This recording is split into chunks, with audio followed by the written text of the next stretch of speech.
So welcome everyone, and what I absolutely love is that there's so many similarities between what I'm going to be talking about today and what Anastasia's already taken you through, and I absolutely love that because it really does show that we are coming through as a united, very linked up kind of view. So kind of just looking into the loyalty space and really like rethinking loyalty within the era of the customer. And what I want to help you do is understand and lean into some of the things that Anastasia's talked about how you can use those really key things to build a loyalty program and a loyalty customer journey that hits every single touch point, because it's not just that one area. So having a little look at, if you go back a few years and you look at customer loyalty, everyone was always about loyalty programs. And it was very much, you get a stamp, you earn your points, you redeem those points. Coffee is probably the easiest one to talk about because you would get a stamp, and then when you filled up the card you get a free coffee. But that's not how loyalty works anymore, and customer decisions aren't any longer linear. We've seen that a second ago with Anastasia's poll, where you've seen that so many different people buy in different ways, and the one thing that's really clear is that customers feel that there's 89% of customers aged between 18 and 29 that really redeem personalization is important. And that's the one thing that really does drive through the whole customer loyalty area, I guess. But outside of that, their decision processes are all different. So it's us as brands that need to make sure that we're being personalized to those customers to make sure that we're hitting the right conversation with them. And the consumer confidence really matters as well. When you're more personal, when you understand a customer, when you talk to them in their language and talk to them about the things that they like and they purchase, actually they become more economically secure and they start to become more brand loyal.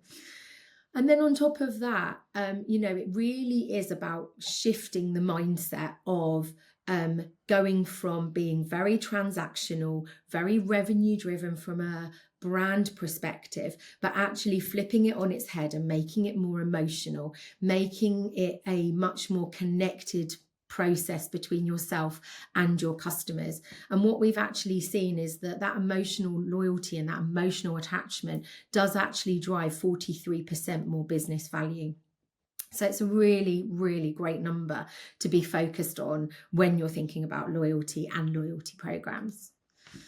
And then just having a little look at some of the challenges that the customers face, the brands face with customers, is that there's an intense amount of competition out there.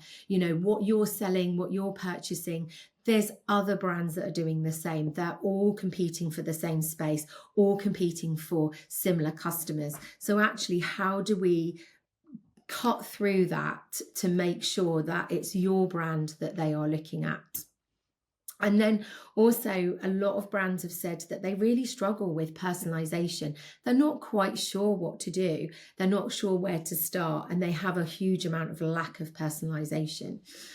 And then there's also those too many marketing messages, and it's not just often the brand that's sending out too many marketing messages, but it's everybody that you're competing with as well. If we all look at our emails these days, there are hundreds and hundreds of emails in our inbox, lots of them that we don't see. And then on top of that, the ISPs have started to decide what you should and shouldn't see. So there's a lot of stuff that you need to think about in the background to make sure that your emails sit at the very top of someone's inbox. But the marketer's view on loyalty is absolutely fundamentally changing. And so, as Anastasia was saying, it's not just a revenue driver anymore. It's about how do we look at all the things that a customer looks for in a brand and make sure that we pull that into the customer journey. How do we make it personalized? Customers will interact with us on various different channels. So it could be SMS, it could be email, it could be app, it could be online, it could be offline. So it's about bringing all those channels together so that you can build that trust and build that really linear customer experience for your customers in a really personalized way. And so, these brands are really thinking about treating loyalty like that growth leader, not just a retention tactic.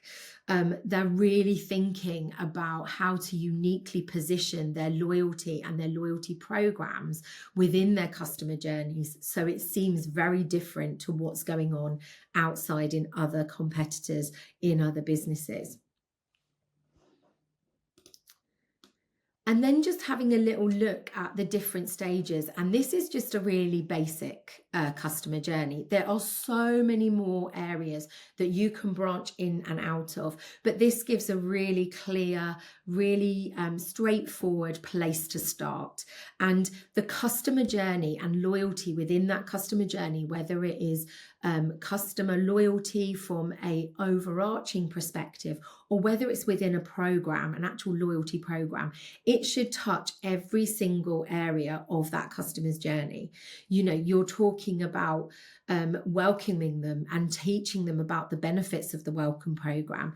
You're also letting them know what they could save if they join the loyalty program, but then maybe educate them in a way that allows them to understand what they might have missed out on if they did turn down the loyalty program. But then it's also about getting them to actually use up their points, explaining to them that there is points expiry. How do we keep them coming back into the fold, using their points, earning more points? Talking about things like anniversaries and birthdays. And one of the great companies that I love is Thoughtful. They do birthday cards, they do notebooks, they do pens. It's all of that kind of merchandise. And what they allow their customers to do is put in data to say when they've got families and friends' birthdays, anniversaries. They also look at the data and check when the last time they bought birthday cards or anniversary cards, so that they can then remind them that actually there's a birthday coming up, there's an anniversary coming up, do they need to buy something? And customers absolutely love that because they don't have to think about what's going on in their personal life while they're then also trying to work and do all the other things that they want to do. And then, as you can see, it's about getting those customers from that first to second purchase. Personalization and loyalty programs can really drive that forwards. And then you're taking them into that massive advocate area where they're starting to refer friends, they're sharing on their socials, and allowing your brand to get out there in a really fun and exciting way. And one of our personal clients is Popeyes. It's a fast food restaurant out of America, and they do Louisiana chicken, chips, all of that kind of stuff. And they've become extremely popular in the UK. What they've done is actually taken their in-restaurant data, so the customers that are coming into restaurant using their kiosks to order their food, and actually using that offline data and using that to power their online loyalty program. So now as a loyalty customer, you could walk into their store and you can spin the wheel and you might get a little, some extra chicken or some chips or something like that if you win. What they found is that more than 20% of their in-restaurant customers have become loyalty customers that weren't before. They've also seen a 3 times uplift in repeat purchases, and that's also driven 8% in increased revenue since implementing with Bloomreach and the loyalty program. So that's the little talk from me, and I hope you really enjoyed it. Thank you so much.